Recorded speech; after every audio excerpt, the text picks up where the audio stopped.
নামাজের কথা বললে মানুষ বলে নামাজ পড়ে কী হবে, খুব সহজেই বলে দেয় যে মরার পর দেখব, মরার পরে যা হবে দেখা যাবে। আপনি কি জানেন আল্লাহ রসুল সাল্লাল্লাহু তাআলা আলাইহি সাল্লাম জাহান্নামের বিষয়ে বর্ণনা করতে গিয়ে কি বলেন? হযরত আবু হুরায়রা হাদিস বর্ণনা করেছেন, তিরমিজির মধ্যে হাদিস।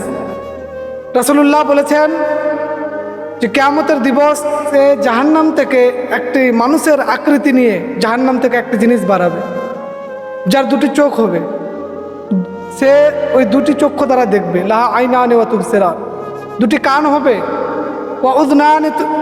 ওয়া উযনানি তাসমাআন, যেটা দিয়ে সে শুনতে পাবে।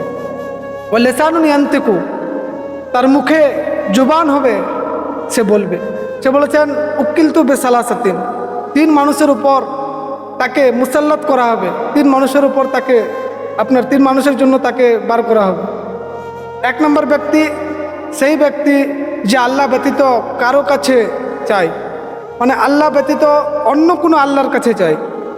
দুই নম্বর ওই ব্যক্তি যে মানুষের উপর জুলুম করে, নির্যাতন করে। তিন নম্বর ওই ব্যক্তি যারা মূর্তি বানায়,